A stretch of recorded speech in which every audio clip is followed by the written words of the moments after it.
Ladies and gentlemen, we welcome you with pleasure to today's edition of Press R. Have you ever suffered a shock where a child gets out of the house and gets to the stream and you are announced that that child is already drowned and it's the cops that you're going to welcome? We have so many of such cases during holidays. We are on holiday right now and children are going from one area to another to just change environment, to meet family. We have to protect those children. In another case, if you have not, you have learned about a young person, some of them children, who are trafficked in one way or the other. One goes out to go and work and becomes a slave, sex slave, a normal slave, held hostage somehow in the home. And this is facilitated today with what we call the digital world. That's technology. We have all these ramifications that we're going to touch on today's edition of Press R. And it's only focused on protecting the child. Of course, the child is the father of the man, to quote Williams Wordsworth. Ladies and gentlemen, these are the people we're going to talk about, how vulnerable are children on holiday and how should they be protected. We have, first of all, going to start with ladies. We have Mrs. Ambe Angelica B. Mundi, who is a senior social welfare inspector.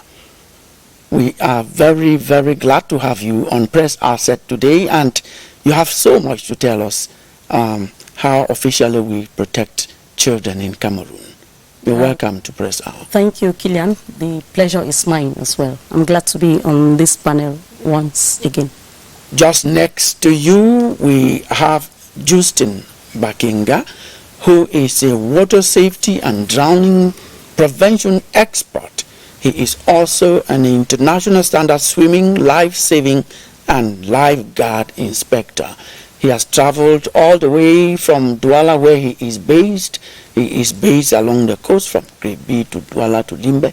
He is, I should say, part of your world is the sea. You are welcome to Press R. Thank you so much, Kilian. It's a pleasure to be here and to enlighten all the televiewers in connection with water safety and drowning prevention, and survival swimming, life-saving, lifeguarding. In general, we are helping people to stay alive around in and on the water. Thank you very much. You're going to tell us and advise parents on what they should do during moments like the holidays in which we are right now, so that we don't let children go out and we have their corpses come back home. That is exactly what you're going to tell us and tell parents what they should do in such a case. Ivor Nyamdi Babila, he is a forensics expert, ICT specialist, and founder of Learning Aid Network Cameroon. Your world, your knowledge goes beyond ICT, which means something that we can not easily get. You can go into it, decipher what is it, and then dig that out. And you're going to tell us children are exposed these days to the digital world and they are as vulnerable as we can imagine. Ivor, welcome. You're also going to advise us, to advise parents and also children how they should do on holiday and what they should do when they get entangled. Ivor, welcome. Thank you, Kilian, and thank you for this brilliant introduction. As you know, we are here to help these children from their vulnerability and advise parents on the danger that their children are running when they go onto the cyberspace. Now, if your children has a problem, your account is hacked, if there is any such thing, telephone, call us after this program. We'll direct you to Ivor Nyamdi Babila, and he is going to advise you how to get hold of whoever is behind you and thinking that they can hide behind the digital technology, so to say.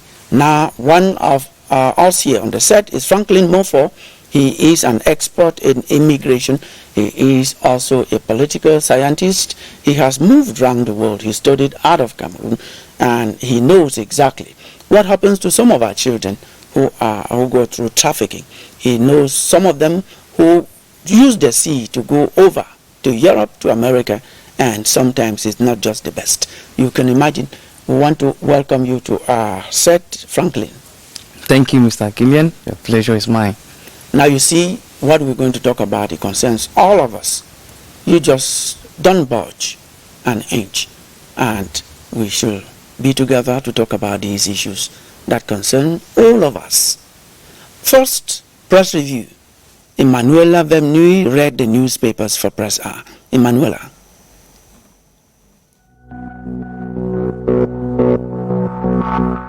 The press this week kept buzzing with news on the Babaju-Bamenda Highway.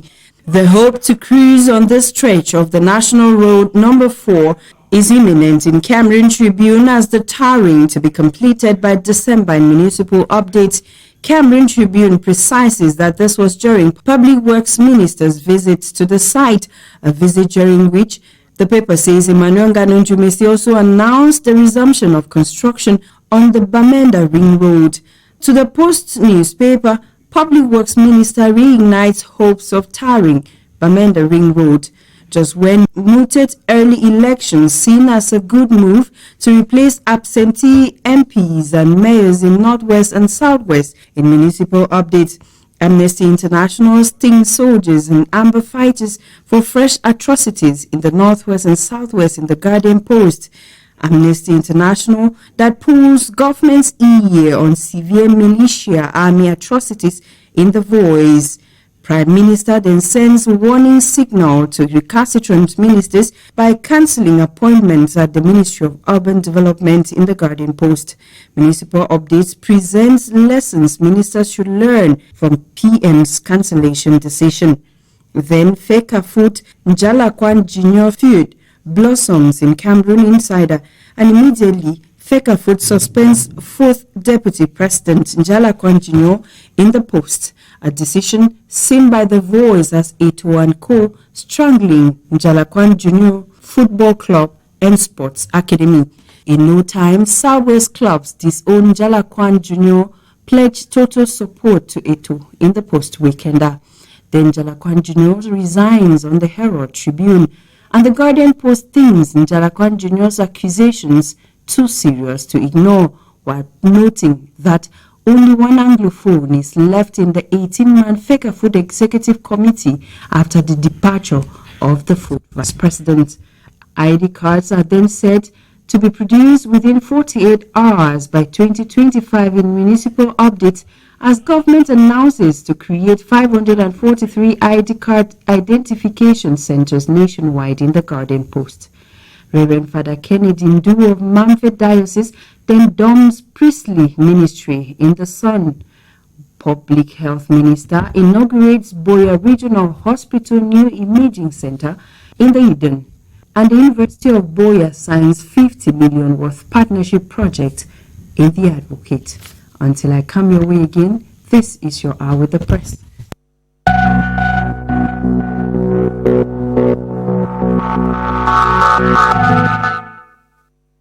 Thank you very much, Emanuela. Ladies and gentlemen, you're welcome back. If you're just tuning in, you are watching us live, and this is Press R. We're broadcasting live from CRTV Production Center, Mbalatu in Yaoundé. And you can always watch us. We are also streaming on www.crtv web, Facebook. If you go to that, you can watch us live also if you are using your handset or if you have a laptop or even a desktop, wherever you are. A Cameroonian citizen, one of us, has been presented. Cameroon is behind him. Former Prime Minister Philemon Yang as the president of the upcoming General Assembly of the United Nations organization. We cannot go without talking about how Cameroon mobilizes herself each time a son of the soil, a Cameroonian, qualifies for an international position. And the whole government and Cameroonians are behind such, including even the diplomatic corps represented in Cameroon. When you heard that, we're going to start with the lady. When you heard and saw Cameroon officially mobilizing and bringing people around countries represented in Cameroon behind a Cameroonian citizen, you also as a Cameroonian, I think you just join them wherever you are, wherever you were also. Well, Kilian, thank you so much. Actually, I feel so elated.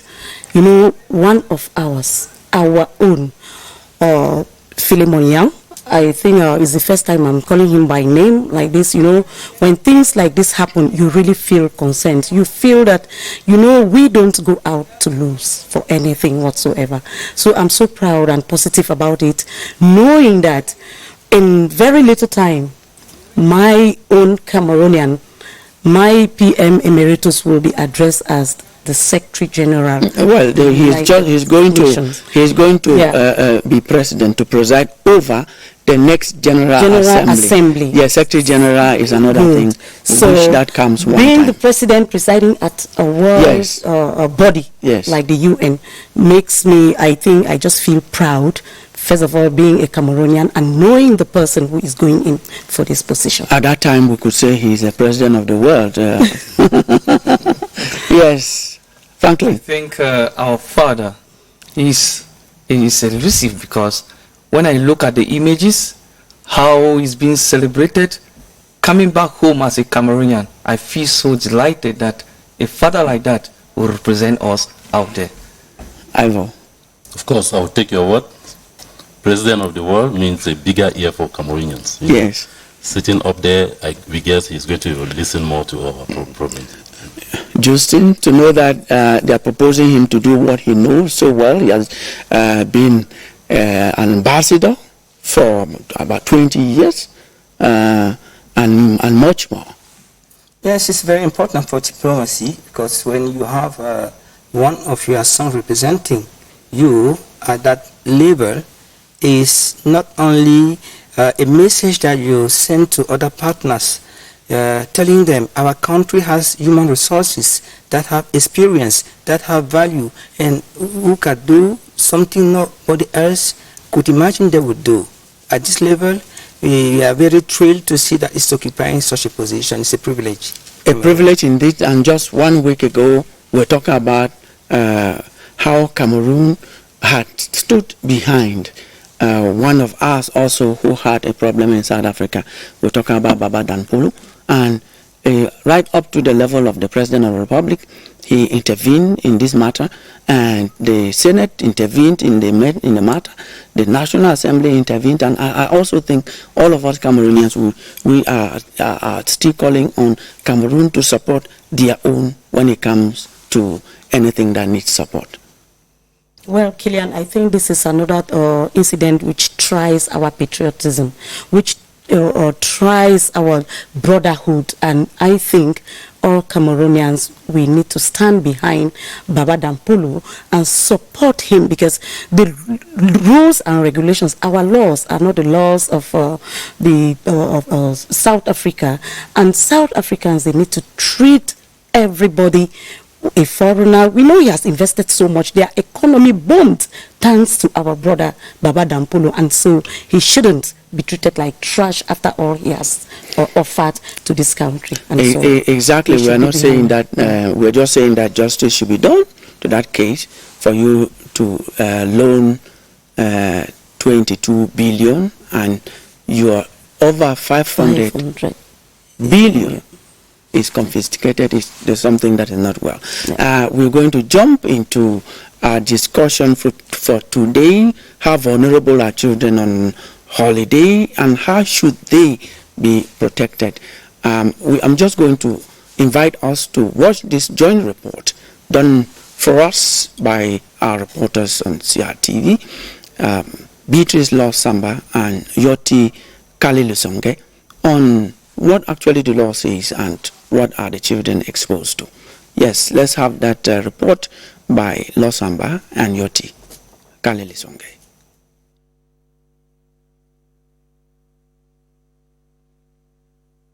The bill to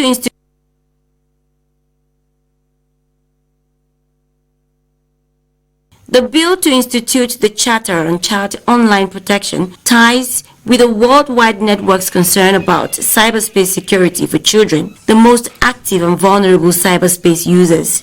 They have to be protected against radicalism, pedopornography, intimidation. It is an obligation. You know, the law is the law to prevent and to sanction.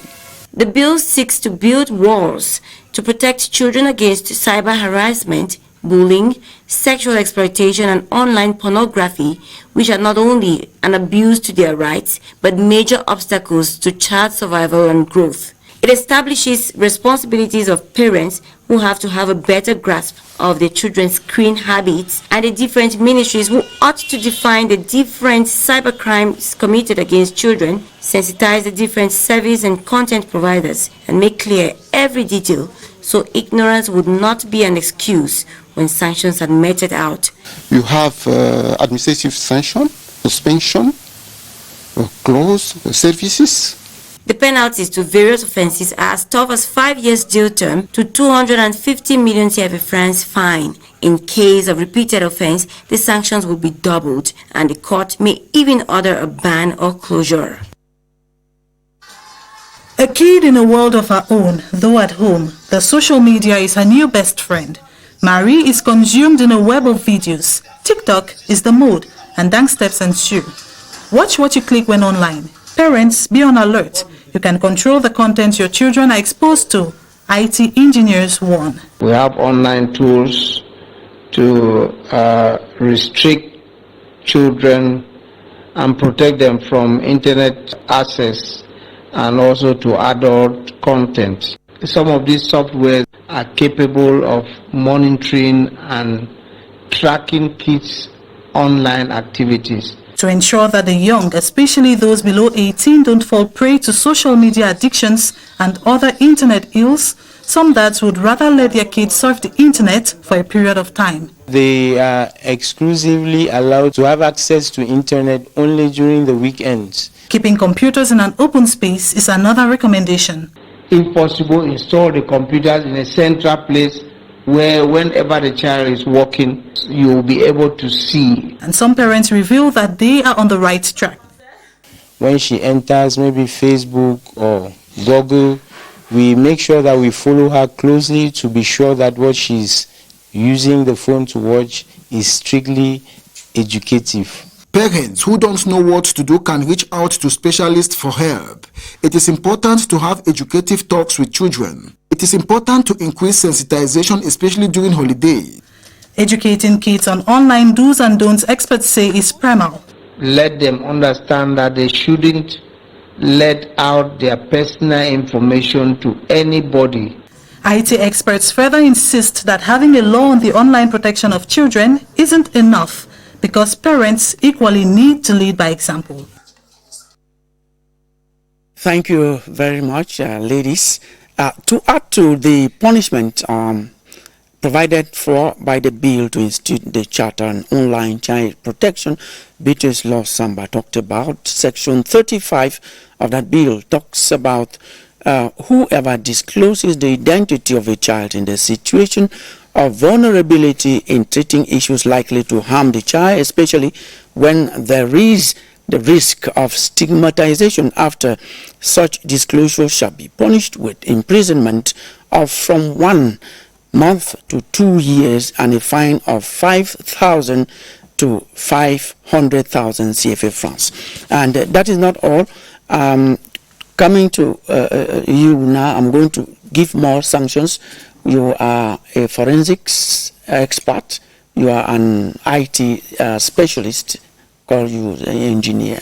When you watch that, how vulnerable are our children to modern technology?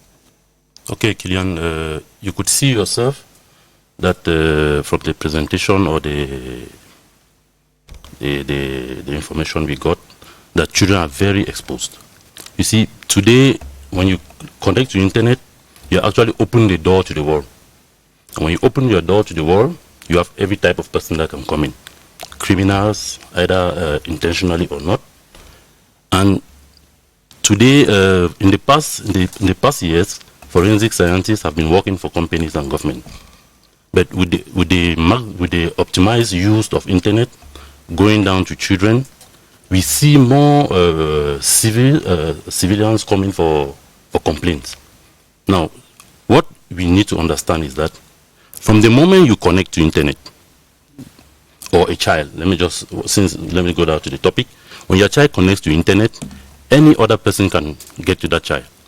You see children today playing with their handings and looking for games that are advertised online and free games. When you click on it, you don't know who is behind the application. It can be a hacker that will get into contact with your child and start contacting the child privately. You observe the child most of the time isolate himself, maybe go to the room anytime he picks the phone. He might be chatting with somebody that will advise him to meet or invite him to meet with them somewhere.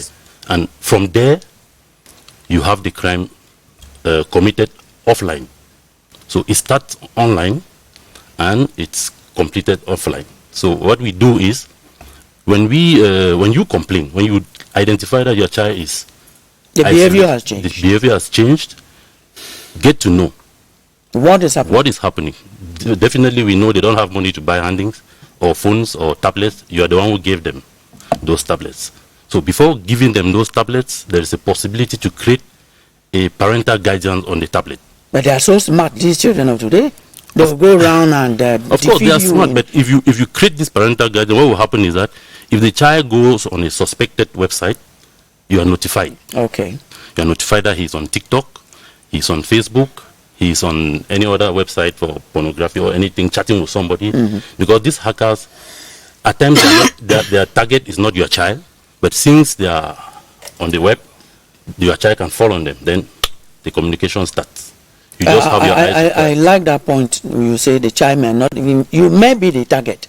And since the child is your soft spot, exactly, they pass through the child. Exactly. So parents should do parental guidance. Yes. So, but in the case where the child has already fallen and parents are aware, what do you do? Good. Unfortunately, investigation starts only when the crime has been committed. So, and in Cameroon, it's good that we are hearing how the government is taking into consideration all these things. And it just lately in 2022, the law came out, and just before, the investigations were focused on the government. Government is using forensic sciences very well. Companies are using them very well. But what about civilians? So when you notice that you have been hacked, scammed, or you are under ransom attack or push, what you do is you complain. The first thing to do is you complain, because there is no investigation that will take place without an authorization from the authorized body. Remember, investigation is also digging into privacy. We cannot go into your privacy without authorization. So the first thing that we do as a forensic investigator is to identify the source. It can be a handing, a phone, a tablet, a computer, but most of these days children use phone. So we will identify how did the hacker get to him, how was he contacted, through which means. From there we have the information. Now, how do you get into contact with the criminal? You need to get authorization from the legal authority to be capable of breaching through that person's privacy, which is why we recommend for complaints in any police station. Yes, the last question to you on this topic for now. You are talking about controlling your child's phone. Children have passwords for their phone, and they remind you today that you don't have the right to intrude into their privacy. What do you do? So this parental installation I was talking about, if you have the parental, it's like a server you create on your phone. Like your phone is the main server. So every password that is created on the child's mobile is controlled by you.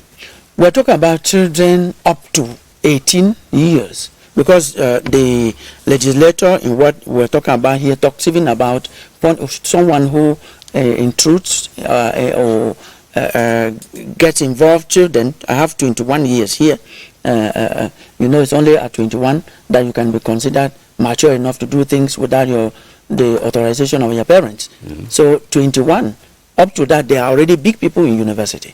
So how do you just come around and then tell them that we're going to do this? Kilian, and some of them are even IT specialists. Of course, you see, considering you as 21, it means the country considers you as responsible.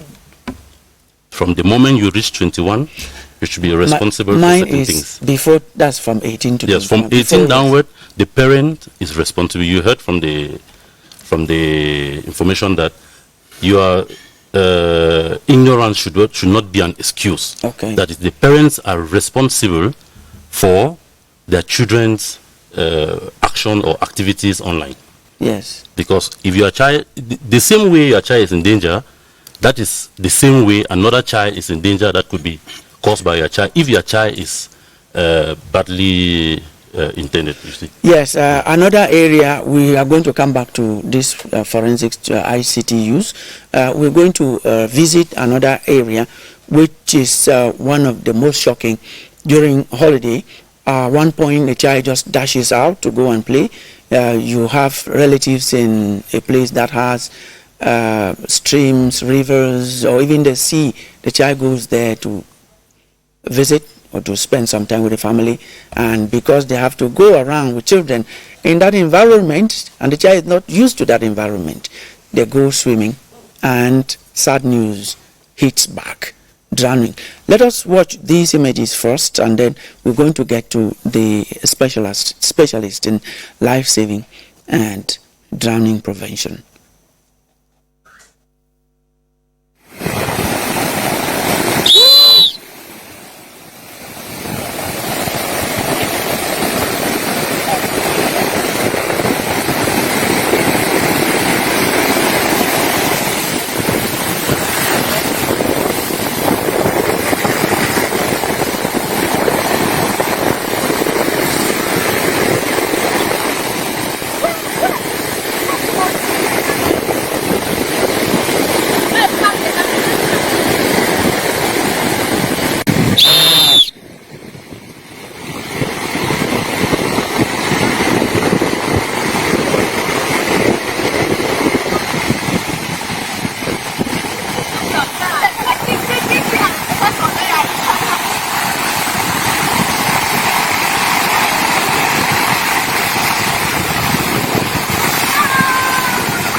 celui-là, il est en train de nager avec une bouée qui n'est pas bien. Au boulot, à un reflet de rage.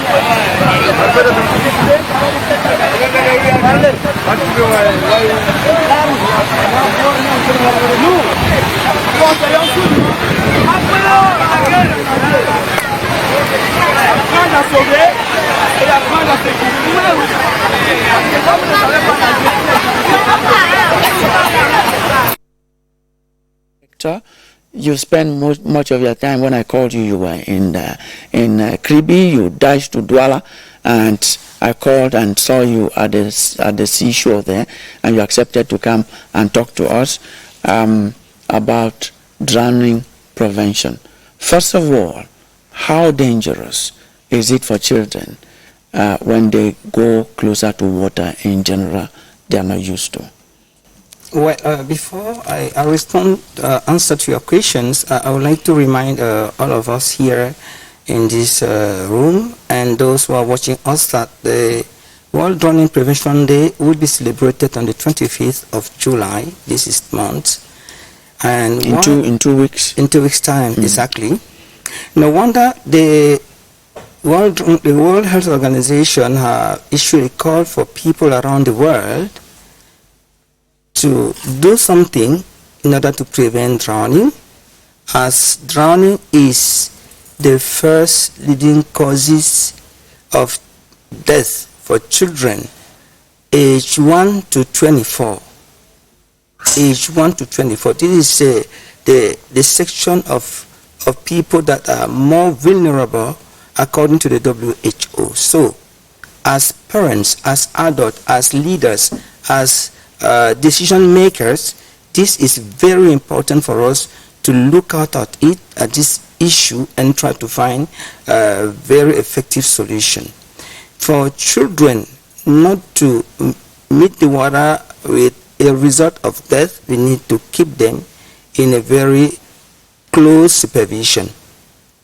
When children are enjoying the water like those we have watched in Kribi at the moment on the television, they are doing this because we have lifeguards around, we have swimming teachers who teach them the behavior they have to have when they are near the water, in the water, and under the water.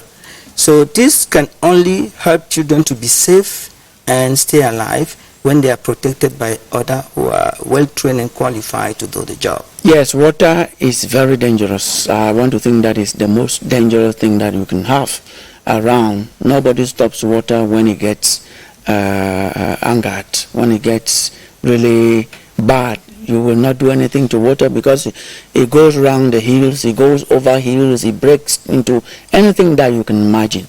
Now we're talking about holidays. Children usually go to meet their parents, their guardians, their relatives in different places. So what do you advise parents who are sending their children to areas where you have water, where you have water in general, and who are not used to water? What should they do so that they don't receive bad news in return? We advise parents, we encourage parents to first thing enroll their children for swimming and life-saving lessons. That's the first step, because many of the children that are going on holidays meet friends or cousins, and those cousins who live in the area where they went are used to the environment, but those children who are coming just for holidays are not used to the environment. And they usually go alone? Definitely. So at the end of the day, you have a record of someone, a child especially, who has drowned, because where they go swimming, there are no lifeguard there, or even when they are lifeguard, those lifeguards are not trained according to international standard. We have waterways like in Kribi, water access is free of charge, so anyone come from anywhere and can jump into the sea. That's why we encourage parents to make sure their children learn, because when a child is educated about water safety, the rules, don't go into the water. If there is not an adult with you, a parent or a senior brother, don't enter into any water where you have never been before if there is not a lifeguard to guide you there. And the more important that has to be done is to learn survival swimming. We emphasize on this. What is that, survival swimming? What is it? Well, it's a skill that helps a person, a child or an adult, to survive in case of a fall, an accidental fall in the deep water. It teaches you how to float, how to glide, and how to keep your head out of the water for at least 1 minute while waiting for rescue in case you are in trouble in the water and call for help. This is the paramount, it's of paramount importance if we want to keep our children safe, and supervision is very important. Protection is very important. If you take your children at the beach, you have to have a life jacket, because a wave can take them out from the beach and into the sea. If they have a life jacket, they will be easily saved, identified and taken exactly. out. Now, what you are telling our parents out there and our children equally is that if your child is away on holiday, or even if the child is around and is not used to swimming, you should protect, you should guide, you should make sure that child is under control. Call your relatives and then let them control the children who are spending time with them on holiday in an environment where there is water and they are not used to swimming. We're going to take another aspect where children are very vulnerable during holiday, and I'm going to talk to Franklin Moffo, who is an expert in immigration. We know about child trafficking. It's a very recurrent, it is a very topical, it's something that is so banal today that we talk about every day. Child trafficking. You have traveled around. What level of exposure are our children to trafficking? Thank you, Mr. Kilian, for giving me this great opportunity to throw more light on this aspect. You know, I will not only limit myself to children, because adults as well, they do encounter this kind of scenario, especially in the high sea, in trying to cross to whether Europe or US of A. They need to know that this road isn't the best. There are so many dangers, especially using the sea or the land. That is where you have the high rate of human trafficking.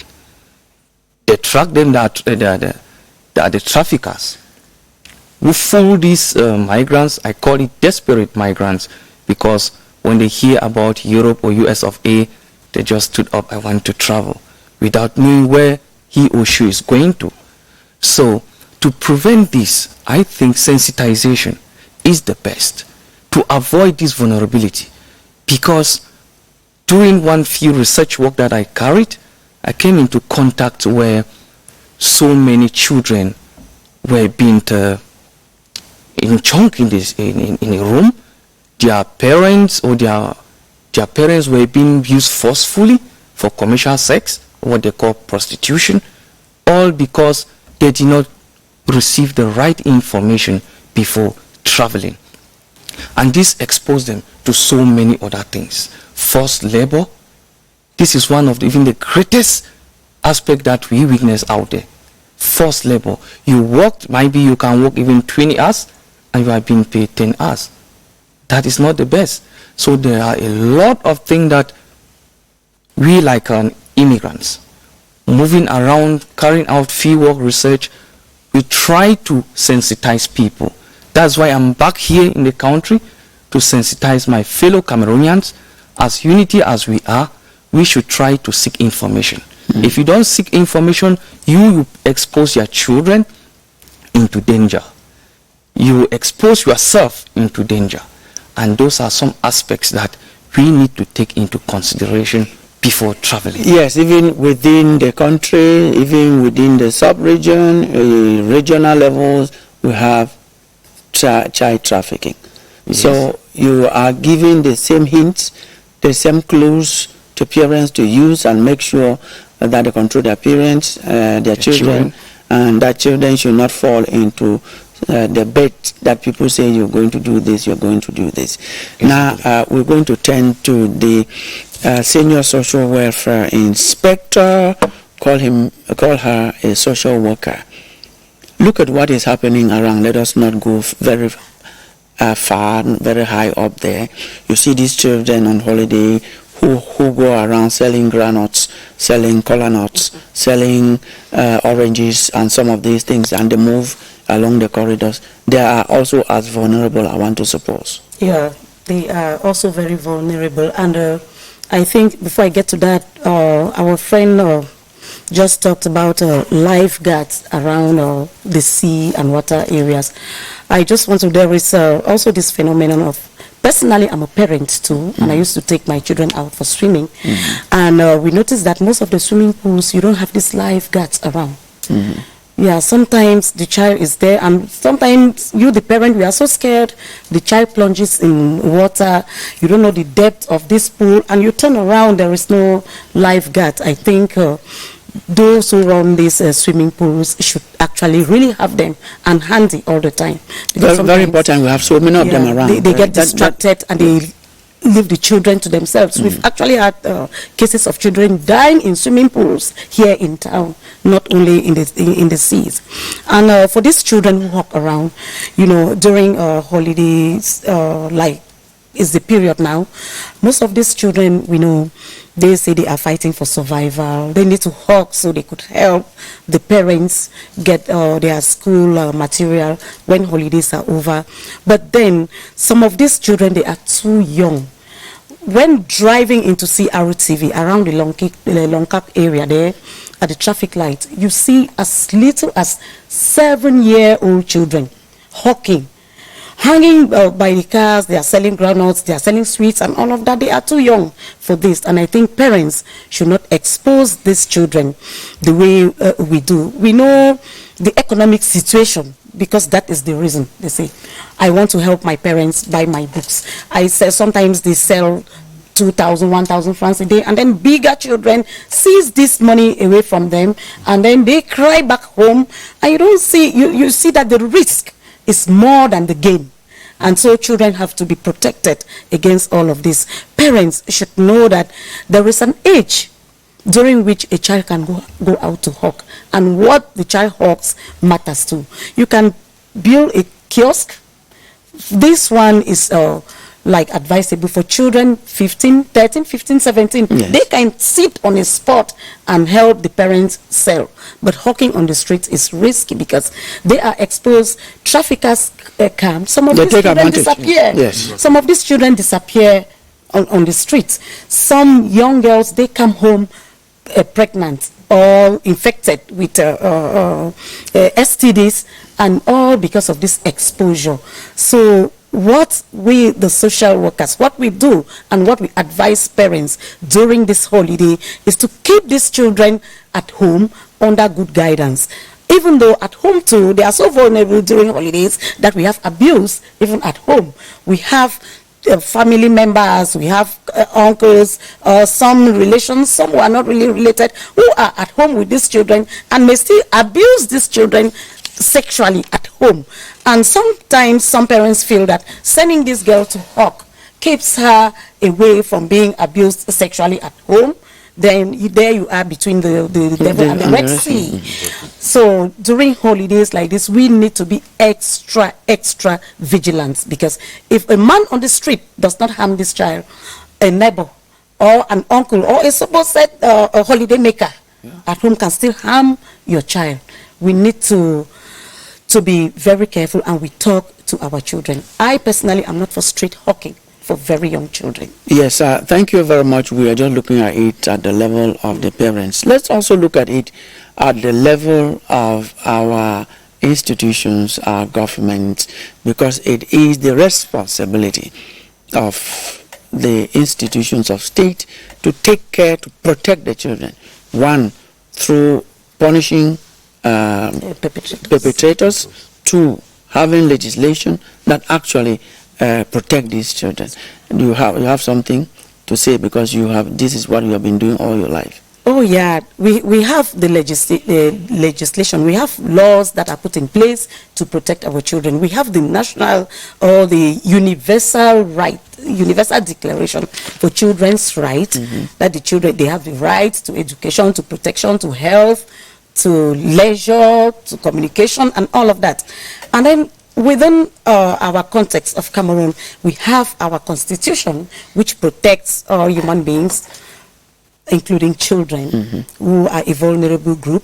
We have institutions put in place like the Ministry of Social Affairs, the Ministry of Women's Empowerment and the Family, with special assignments, special missions assigned for the protection of these children, and we have whole departments that take care of these children.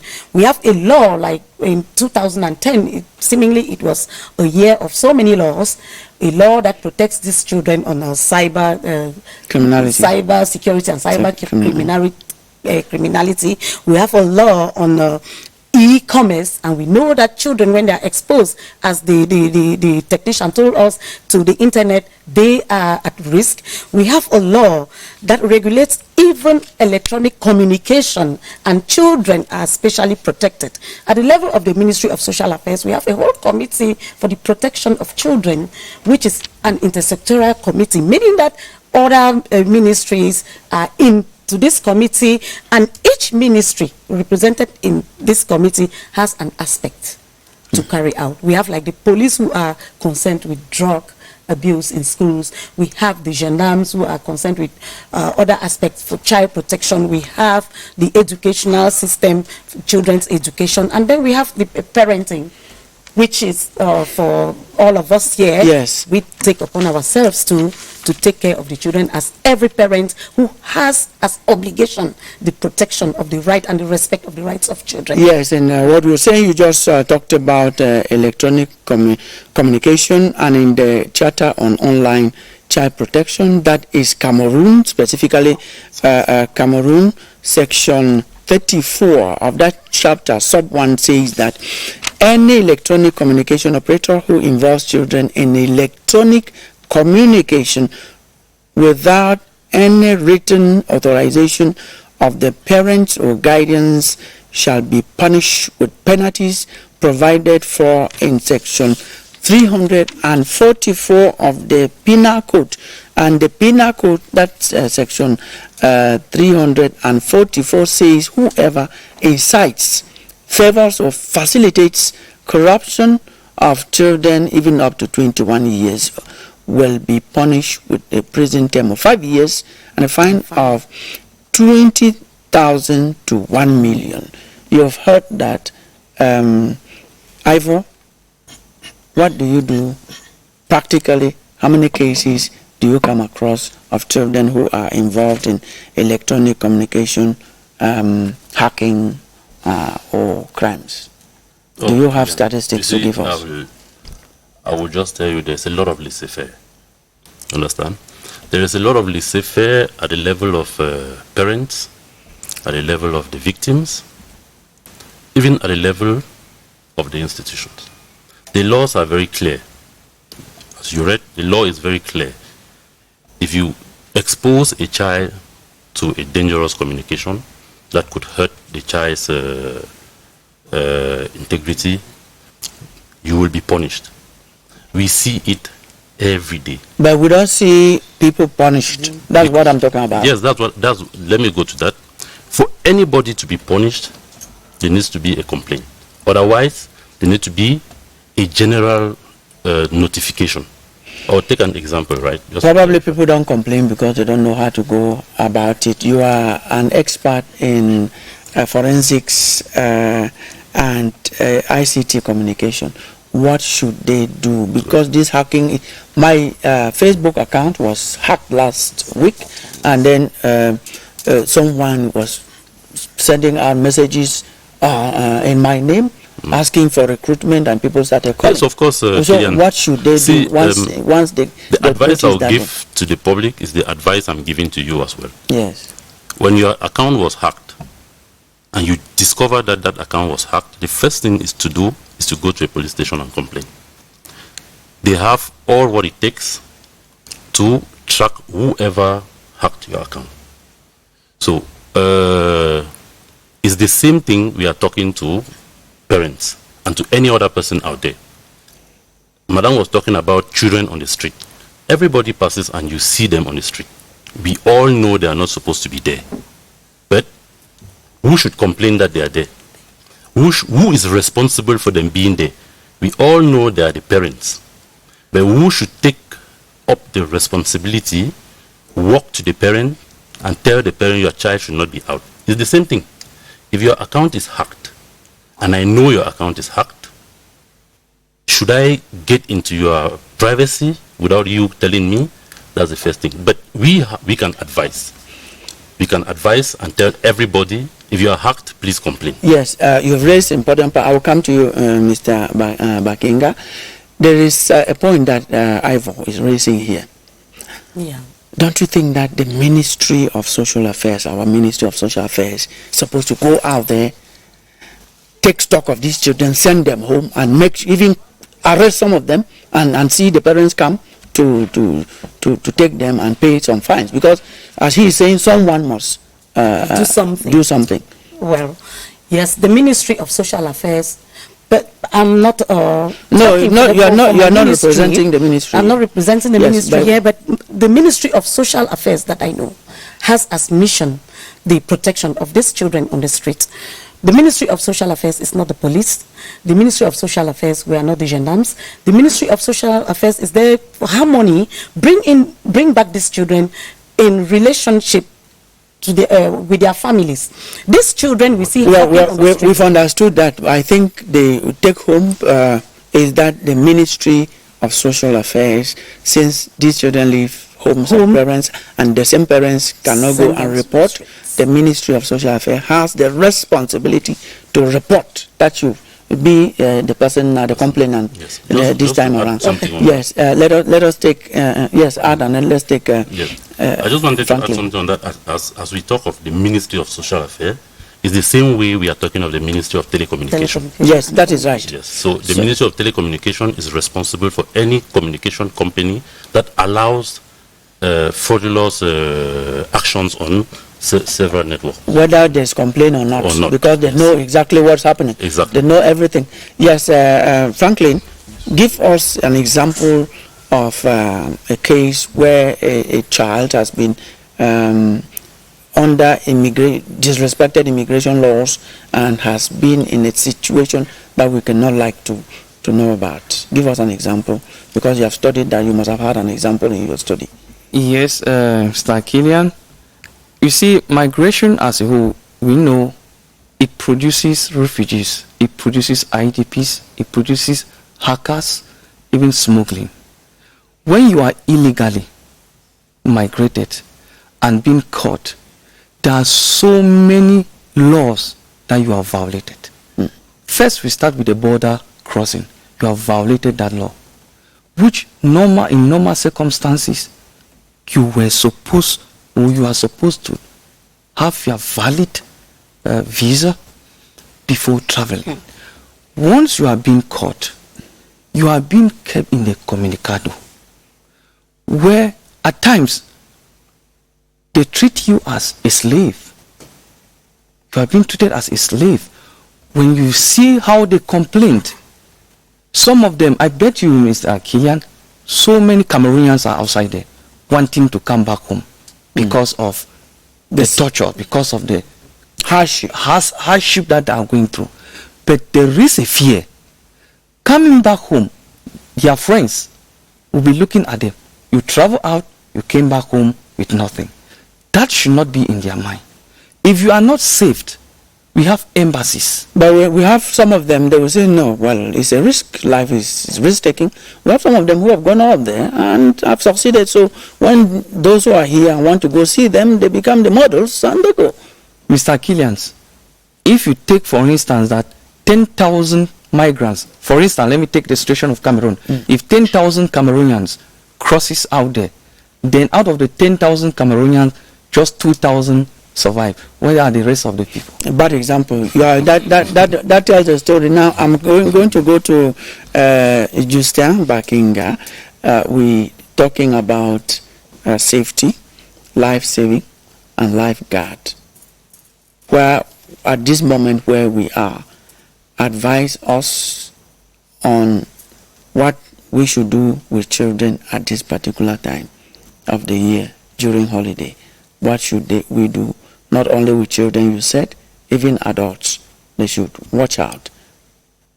Good question. We are living in a very hard times. All the situations that children are facing around are really preoccupying. So, especially for water safety and drowning prevention, we advise parents. We tell them a tragedy can happen in second, just in second. And never you think my child will never go to the water because I told him not to go to the water. Recently in Kribi, a child who came from the southwest to stay with the auntie because the parents passed away during the crisis we all know, were there as an orphan with the auntie. The auntie is doing a little business in the market. And the child was just a newcomer in the town who went to the beach with other children from the quarter and he drowned there. Too bad. Imagine the embarrassment of the auntie. How should she explain that? So telling a child not to go is one thing, but making sure that child would not go, or in case he goes, he will have the ability to survive. He find himself in a difficult situation or in trouble. So our work is to advise parents, to sensitize the public, to work with the governmental authorities, telling them what we can do together to protect our children in order to prevent drowning and save as many lives as possible. We also hear stories, and some of us sometimes are tempted to believe that the mystery of water is solved. Sometimes water is just hungry to swallow someone. Well, I don't, as an expert specialist in the water, I don't put that in the first place, because when you look around, when you analyze any drowning case, you realize that the person is not educated about water safety. The person is not able to swim properly. The person does not know the environment where he has gone to swim, or the person was drunk, or the person ate much and did not take time to digest before going to water. Because if you eat a heavy meal, you need to even wait if you are a swimmer.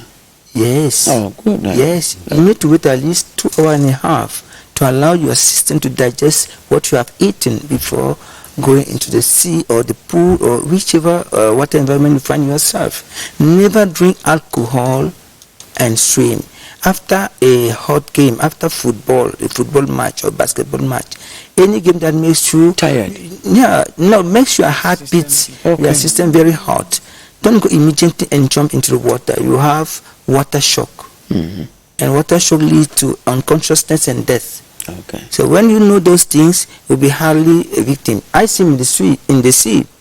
I swim in all the countries. I went to Australia, I've been in the UK, I've been in Germany, in France, in South Africa, in Netherlands. I have been in many countries, and we do competition in the sea.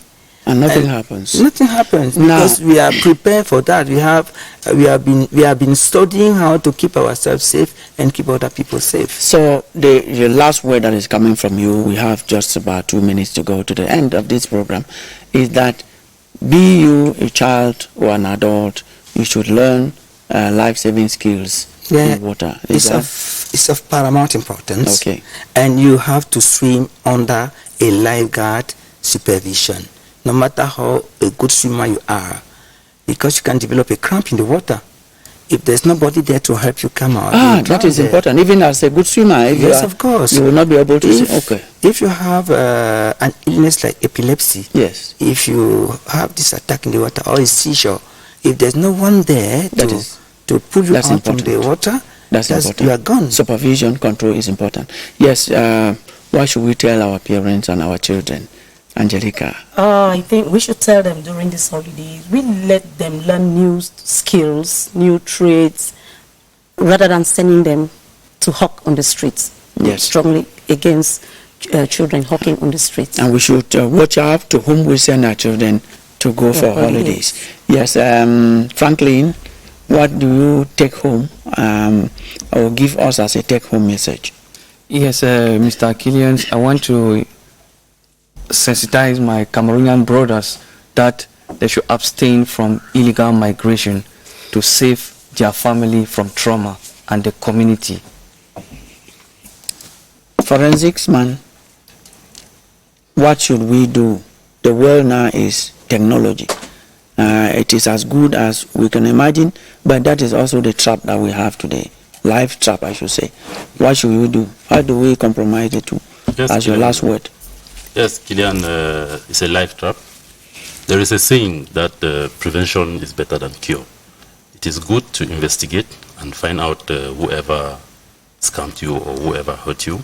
Or know whom you are dealing with. You are dealing with. We do that. But it is more important to prevent it from happening.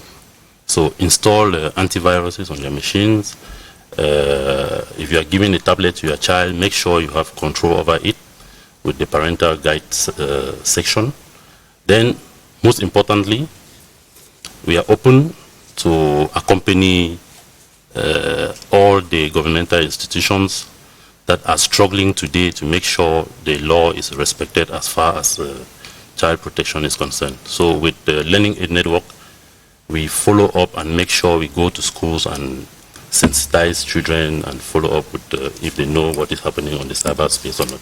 Thank you very much. I was just talking about the fact that my Facebook account was hacked last week.